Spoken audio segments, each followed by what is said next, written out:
ایک دفعہ کا ذکر ہے، ایک سلطنت میں مہربان بادشاہ اور ملکہ رہتے تھے۔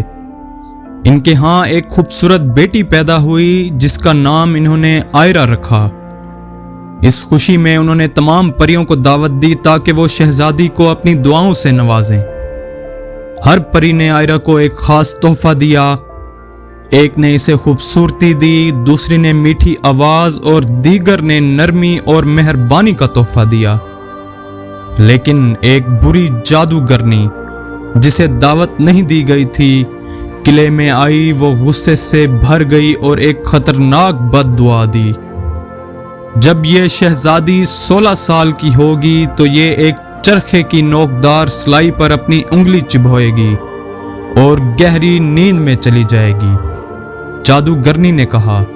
سب خوف زدہ ہو گئے، لیکن ایک مہربان پری جس نے ابھی اپنی دعا نہیں دی تھی، اس نے بد دعا کو نرم کر دیا۔ یہ نہیں مرے گی، پری نے کہا، بلکہ گہری نیند میں رہے گی جب تک کہ سچی محبت کا بوسہ اسے جگا نہ دے۔ بادشاہ اور ملکہ پریشان ہو گئے، لہٰذا انہوں نے حکم دیا کہ سلطنت میں تمام چرخے جلا دیے جائیں۔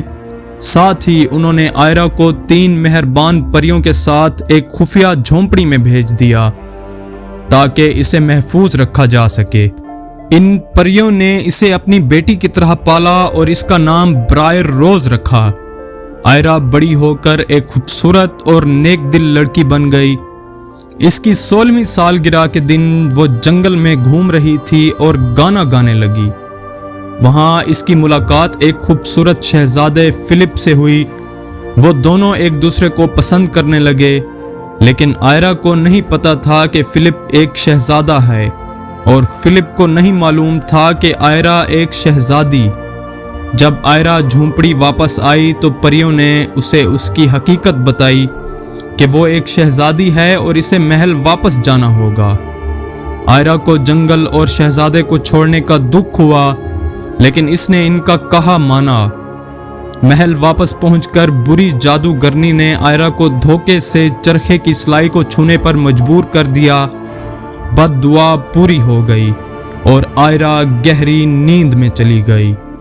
پریوں نے اسے محل کے ایک بلند ٹاور میں نرم بستر پر لٹا دیا اور پورے محل کو نیند میں ڈال دیا تاکہ اسے محفوظ رکھا جا سکے۔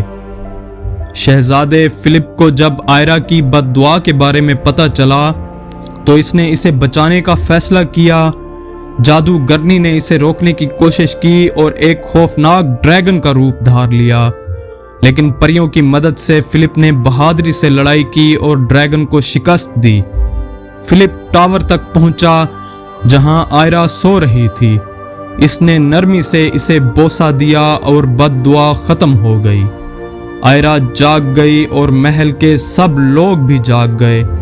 بادشاہ اور ملکہ اپنی بیٹی کو زندہ اور محفوظ دیکھ کر بہت خوش ہوئے۔ آئرہ اور شہزادہ فلپ ایک دوسرے سے محبت کرنے لگے اور جلد ہی ان کی شادی ہو گئی۔ وہ ہمیشہ خوشی سے رہنے لگے اور ان کی سلطنت خوشیوں سے بھر گئی۔ یہ تھی ہماری آج کی کہانی۔ امید ہے سب بچوں کو پسند آئی ہوگی۔ اگر آپ کو ہماری ویڈیوز اچھی لگیں تو لائک، شیئر اور آپ کے اپنے چینل کڈزی اسٹوری لینڈ کو سبسکرائب کرنا نہ بھولیں۔